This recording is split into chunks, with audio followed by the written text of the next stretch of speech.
Hello, everyone. Welcome to the next episode of Book Readers Talks. We have with us from Pune a young, enthusiastic reader of books. He is a student who is pursuing actuarial science and financial risk management. Let us talk to him and see how he developed his reading habits and let's see which book he is going to talk about today. Hello, Tilak. Hi, Hi, welcome to the show. thank you for having me. I'm always excited to talk about books, so this is great. That is great. I would like to start by asking you about the reading habit. How did you develop it? When did you start reading? Uh, so back in school, we used to Mhm. have a library period every week. So we have to visit library and we have to read for like 1 hour every week. That was compulsory. And I always had a sweet spot for stories. Uh, my father is a big movie geek, so we used to watch a lot of movies in my childhood. And introduction of books was something very late for me. I think I started my reading habit in fifth or sixth standard in my school. I used to read a lot of Germino Stilton, Diary of Wimpy Kid, Goosebumps, Enid Blyton, and those abridged version of classics, 50, 100 pages or something, Pancha Tatra. And we used to have this procedure in school that you can issue a book every week and take it home to read it. And I somewhere around fifth, sixth standard, I read around 50 books a year. I also have that certificate with me in felicitated by my school. Somewhere around seventh, eighth standard, I stopped reading, because I started watching a lot of movies, lot of series, and we all have that slump in our life. We're just not reading anything. And then I started reading again in my 10th, 11th standard, mystery thrillers and fantastical fiction. And then introduction to classics came to me very late, you know, uh, in my college years. So yeah, that was my journey of reading. That is amazing. So, I was going to ask you what genres of books do you enjoy the most? Currently, I enjoy classics the most. I think 70-80% of my time is devoted to classics. Uh, though when exams are near, I read a lot of fiction too, contemporary fiction, especially Stephen King. I think I just Okay, finished 4 or 5 books of Stephen King this year. And right now, my I'm God. also exploring modern fantasy a lot. So I'm also Mhm. reading Joe Abercrombie and Brandon Sanderson. What role do books play in your life? Like entertainment or knowledge, information, relaxation? I think everything of those, I read Mhm. books for escapism. Story is something that interests me a lot. I think it is great Mhm. to enjoy a journey of a character and to make it Mhm. feel like it's your own journey. But also it plays a definitive role in knowledge. Like I read a Okay. story by Anton Chekhov that other day, and Mhm. this story called Black Monk, and he asks a question that what is eternal object of life, and he says that Mhm. enjoyment, and you can Mhm. only get enjoyment through knowledge. So Oh, knowing about okay. different culture, different people, Mhm. and exploring the facets of human condition is Mhm. it's something that I want to know throughout my life. I just can't sit idly and do nothing. So I think books are everything for me. It provides me enjoyment, provides me Mhm. adventure. It also sharpens your skills of empathy and Mhm. emotions. So there is a lot of growth in it. Tilak, I know your love for classics. So, can you tell us the first classic that you ever read? Uh, it was Lord of the Rings. I mean, if you Oh. ask me today, which is Mhm. the most immersive book you have read, I would say Lord of the Rings for sure. I think it was because of the language. I saw the movies way early in my life when I was in, I guess, second, third standard. And I went on reading that book. I was expecting that I know the story, but when I started reading it, I was blown away. just because of the language, the poems, and the fantasy it provides you. It's the most immersive book I've read. And if you talk about another, it would be Frankenstein by Mary Shelley. These Mm. two books, uh, the books that have common in them is the poeticism, the lyricism, and the Mm. language they provide.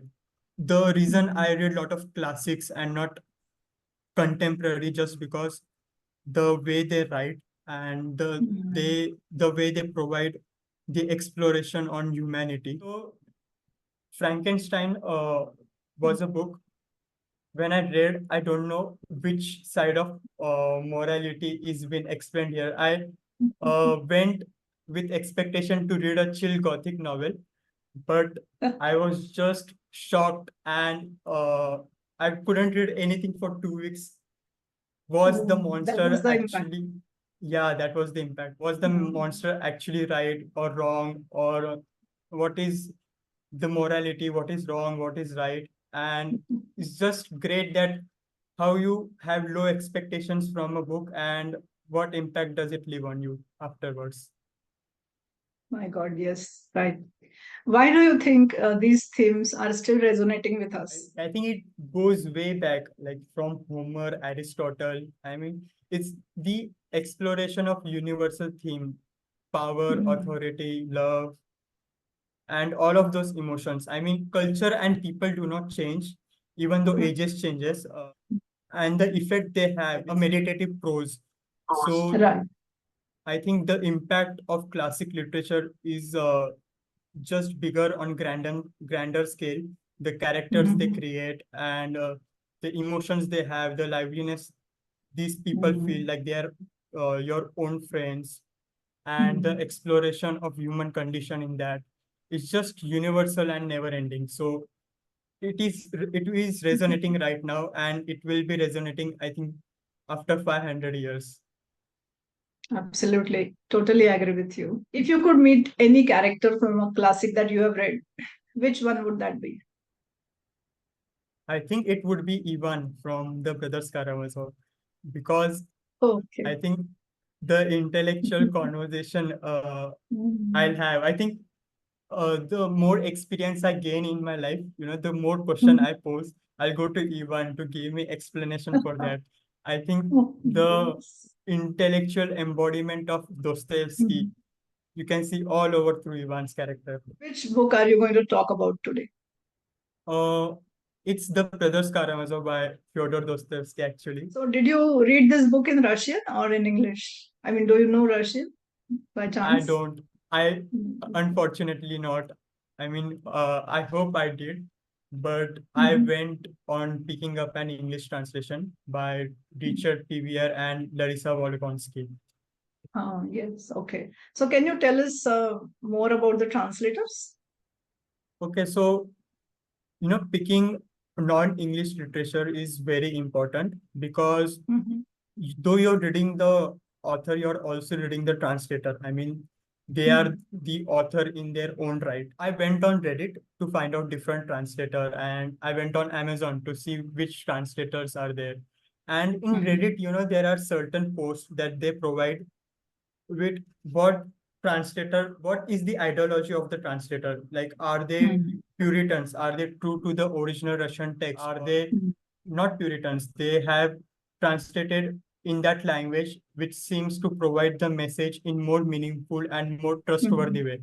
And Mhm. I think there should be a blend of these two. There should be Okay. originality too, and the language you are reading it in, it has to provide that meaningful text. There's a lot of Mhm. discrepancies between two languages, so Mhm. there has to be that proper balance.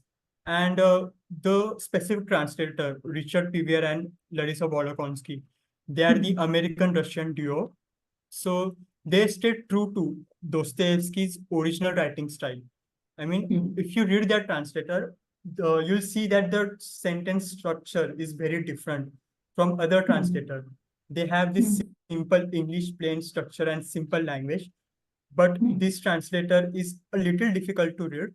But I think that difficulty pays off a lot to understand the depth of Dostoevsky's writing. Yeah, right. Can you tell us about Dostoevsky, the author? Dostoevsky's life has been very tragic and very sad. Uh, in early days, he used to circulate a lot of papers and a lot of articles in his revolutionary circle. So the authorities, the government, actually captured him and exiled him in Siberia. And he was exiled for hard labor. And at one point of life, he was used for mock death for public. He was captured and there was a demonstration of killing people and he thought he was going to die, but turns out it was just a mock demonstration. So there's a lot of sorrow in his life. He developed a gambling habit in his life, and the brothers Karamazov came in a point where he lost his son Alyosha, and Mhm. that's how he went on. That's how the brothers Karamazov was born. So it was born Mhm. through a lot of pain and a lot of suffering. Okay. Yeah. Hmm. So, what first drew you to read this book? Uh, to be honest, I just went on to see what are the greatest literature in world, and the Hmm. Russian literature was introduced to me. The realism, the ideology, and the patriotism that actually interests me a lot. And I went Hmm. on searching what are the greatest books in Russian literature. So I went on Okay. reading War and Peace by Tolstoy first. That was my first Russian literature. And I I jumped see. to the Brothers Karamazov directly because I Okay. think these two writers are the most acclaimed Russian authors, Hmm. and their books provide all of life. So that, Good. and I didn't had any expectation when I went into the Brothers Karamazov. And when I Mhm. finished it, I was like all shocked. Just like Frankenstein, I think you went without expectations, Yeah, yeah. created a lasting impact. Can you give us a brief overview of the novel and its main themes? So I think the main theme lingers around the atheism and the faith, and then Hmm. there are different facets of morality and Hmm. family. I think these books provide a great perspective of father-son relationship and a message Hmm. that it has to start within your family. If you want to make a change in society, you have to Hmm. start making change in your family. And as a father, it plays an important role that Hmm. how you bring up your child.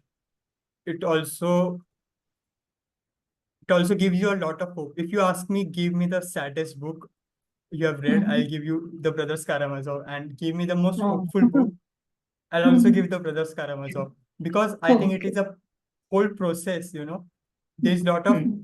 uh, river of pain flowing through that book, Hmm. but Hmm. there is also a lot of hopeful texts in Hmm. that, and there are also questions, there are also answers, and there are some questions which are unanswered because you Hmm. cannot answer them.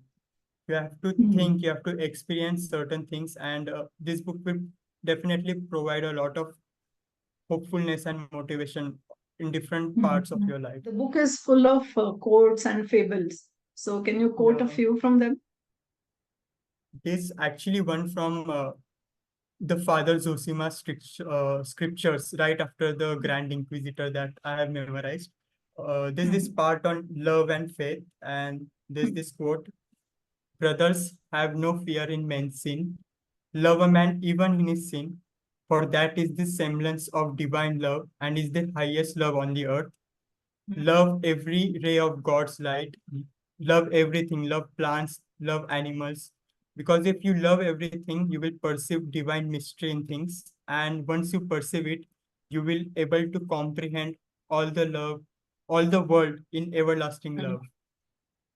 So it's like Wow.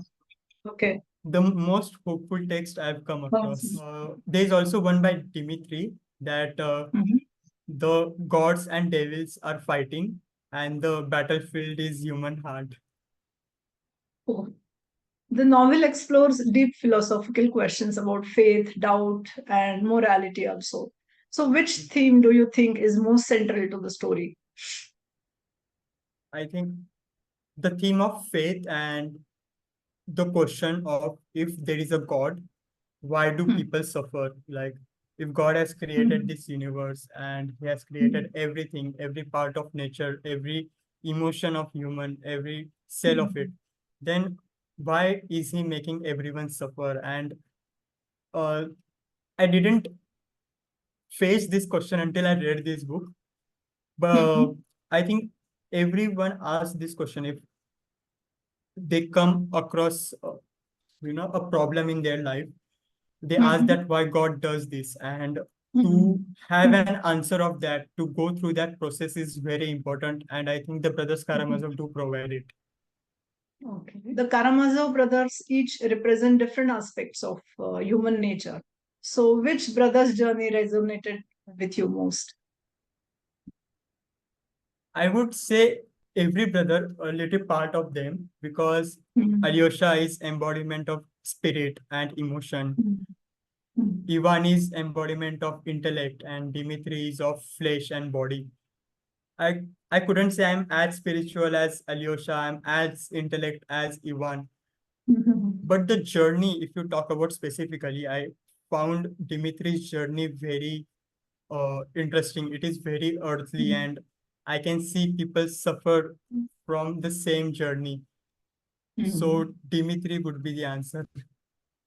Okay. There is a chapter, Grand Inquisitor, in this book. So, what role does it play, do you think, in giving a larger message? I think the Grand Inquisitor is the peak literature I've ever came across. Mhm. If anyone asked me just I want to read something, I would hand them the Grand Inquisitor, directly the chapter with nothing, anything, no background of the brothers Karamazov. Uh, Mhm. the story start by Jesus Christ visiting the 16th century Spain. So there's a lot Mhm. of monastery church ruling going on, and he Mhm. performs a lot of magic, and he's making a dead child alive. So people actually believe in him that he's the Jesus Christ. And the Grand Inquisitor is a 90-year-old man. He orders Mhm. the officers to arrest Jesus Christ, and he puts him in jail. Then he visits him and he poses a grand question of free will. If Mhm. there's a God, why he gave us free will? And then he goes on interpreting a Genesis story from Bible, that Mhm. Satan gives Jesus Christ three tasks. The first task Mhm. was of bread. He told them that turn this stone into bread and eat it. Mhm. And if you do that, the humanity will have the material world. They don't have to suffer because of not having adequate resources to Ah. live. They don't have food, water, clothes. And Jesus turned the Satan down. And Mhm. then Satan went on saying that perform a miracle, fall Mhm. off from a cliff and let the Mhm. angels save you. Once you do that, you will provide the world with evidence that Mhm. that there is faith. And Jesus Christ again ignored that, and he didn't listen to Satan. And what we have now is we have to have faith in God without any evidence. The Mhm. third was the authority, that I give you the power to rule all across the kingdom. And Mhm. again, Jesus Christ did not listen to him. And what Mhm. we have is a world ruling with other things and not by God. It feels like we don't have a shadow of God in this world. So why, if God could have done this, and he would have provided a lot of peace and a lot of security to us, why didn't he do that? And Mhm. after posing this question, what Jesus Christ does is he goes to Grand Inquisitor and he kisses him on his lips. What I found fascinating was we have this Mhm. 10-15 pages of argument, and Mhm. we don't have a reply by Christ. We don't have an actual reply, but we have a Mhm. act of work of love. Mhm. So I think there is a lot of answer and there's a lot of hope in that. There's this line by Khalil Gibran that uh, Okay. love is actually work done through actions. Okay. We Mhm. provide answer for it. Uh, Mhm. what happens is this is the problem of over intellectualizing. We think a lot about Mhm. these problems. We are not able to comprehend it. When we think about this, what we have in our Mhm. hands is just to Mhm. act towards people in more careful way, in more loving way. And I Mhm. think the answer will show up. There's this reflection that we give onto the world and we receive it Mhm. in the same way. So if we start posing problems, if we start thinking a lot, and if we go into that phase, it would be just difficult to us. And Mhm. even after these all questions are very important because we Mhm. face these problems in our life, the ending of this Grand Inquisitor gives a lot of hope to Mhm. act act in a certain way.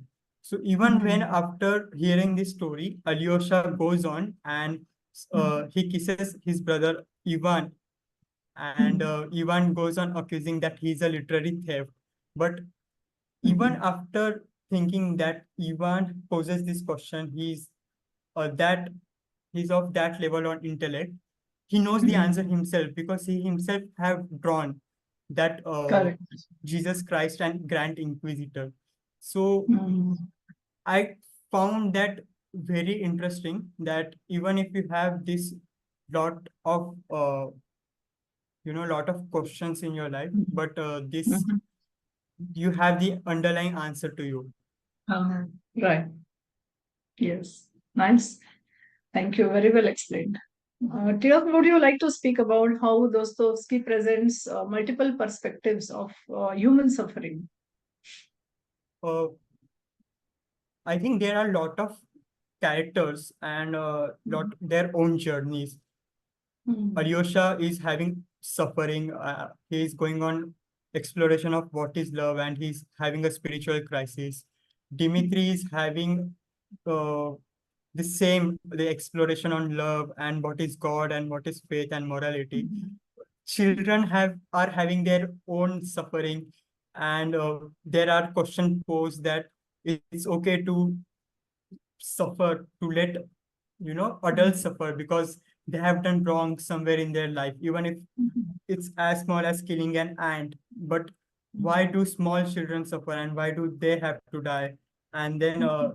there's a lot of problem faced from women's perspective, that what is Mhm. true, what is wrong, and what is morality. So Mhm. I think the answer is not provided directly, but Mhm. through different interaction, through different conversations. And I think Father Zosima, who is the Mhm. father-like figure for Alyosha, provides Mhm. a lot of answers in his scriptures, in his Mhm. autobiography, where he Mhm. goes on exploring different themes of suffering and Mhm. providing answers through having faith. Yes. Okay. Which part of the novel left the deepest impression on you?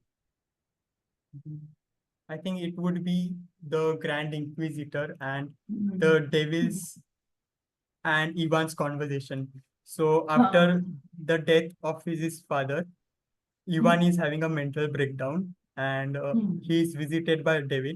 And I just like the fact that Devil is not presented in a fable-like way. He's just like Yes. an old human-like man, and he's very Mhm. calm, which actually frustrates Ivan a lot. uh, he just mocks Ivan throughout that chapter and tells him that even if you're that intellect, you are not able to Mhm. find an answer. If even if you are Mhm. saying, you are ignoring that there is no God and you are Mhm. diminishing him, you don't have an alternative answer to give to humanity. So at the end, Mhm. what you're doing is you're doing nothing and you're not providing any kind of hope or answer Mhm. to all the humanity in general. So just Mhm. the deteriorating mindset of Ivan is just sad, but I Mhm. think this sorrowness and this difficulty impacts you a Mm. lot, and you just can't Mm. get it out of your head. Right. Having spoken about the book, now I want to ask you, in which languages do you like to read? I used to read Hindi and Marathi a lot in school, Hmm. uh, Okay. it, especially Hindi. So it also motivated me to write in Hindi. I actually wrote a book in sixth standard, The Adventure of Two Little Boys. It's a short 70, 80 pages book. Mhm. But Okay. as I went on, I just read in English because it was the primary language of reading in Mm. school and in general. And all the Okay. literature, the great literature, is translated in English. So you don't have to Yeah. go on learning different languages. Though I do Correct. take my personal ambition to learn Russian, just so I can Mhm. read Russian literature. But primarily, I read in just in English. Okay. So, Tilak, reading classics is one thing. Being passionate about it is also understandable. But to highlight the importance of classics, you have started a new venture. So, I Yeah. find that really amazing. So, can you tell us about it? So when I moved in Pune and I was searching for a community for book, and I came Mhm. across Pune Reads, where we just go on going sat where we just visit every Saturday for a communal Okay. reading. And there's this initiative, the Saturday Book Community, started by some of my friends, and we have interesting book meetups and club-like things. We perform various activities, go on trips, and Okay. I was reading a lot of classics at that time. And one of my close friend, Atharva, we were just Mhm. discussing that we should buddy read classics. At the time, even he was introduced to classics. So we went on choosing Julius Caesar by William Shakespeare, and we told our Mhm. friends that we are reading this book, and four or five of them were seemed interested in reading Julius Caesar together. And then we thought that Mhm. we could start something here. We could start a Mhm. community because there are not Mhm. many of them. Because I went on Google and I searched if there is any classical community I can discuss around, but we couldn't find any. So we could start Mhm. this. So the Vintage Volume Society was born, where we just Okay. come meet up online because Mhm. we wanted to have larger audience. Not lot of people Okay. read classics, and Mhm. we want to make it. Uh, we wanted to make it reach all across India. Mhm. So it went not in a very planned way, but just out Okay. of passion and enthusiasm for love of Great. classics. What we do here is we choose Mhm. a timeless work, which have stood the test of time and which would provide a lot Mhm. of philosophical and emotional inspiration to everyone. Mhm. And we provide a lot of resources. We provide a group, we provide discussions, and at the Mhm. end of month, at a specified date, we come and discuss that book. So it just helps to get a lot of insights by everyone and to discuss it. It's a fun way. And it's just Mhm. something very solacing, very embracing, that when you read a Mhm. book that and someone else is reading it with you, it makes it more Right. interesting. Definitely. In earlier days, a lot of Mhm. publications came through serialized form in newspaper, by Charles Mhm. Dickens or Alexander Dumas, his The Mhm. Count of Monte Cristo, and even Dostoevsky's The Brothers Karamazov went on coming in serialized form. So what was Mhm. happening was, after reading a chapter or a part in newspaper, Mhm. people would come across and they would discuss it in a communal way. They would Mhm. just have conversations about it the whole day.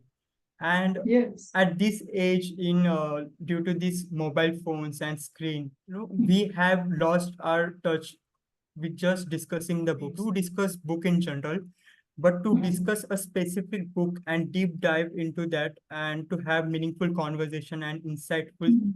things is very rewarding. Yes. And it is very essential, I think, for the book readers who want to share everything that they feel after reading it. It's very Yeah, important. I think we can go on talking about this topic and also Brothers Karamazov for a very long time because yeah, it's close to our heart. yeah. Yes, but thank you for joining the show today and talking about it. Thank you so much for having me. Thank you so much, and you have a nice day. Bye Thank you. bye. You too. Bye. Thank you, everyone, for joining me in conversation with Tilak. See you in the next episode with a new book and with a new guest. Till then, goodbye. Have a nice day.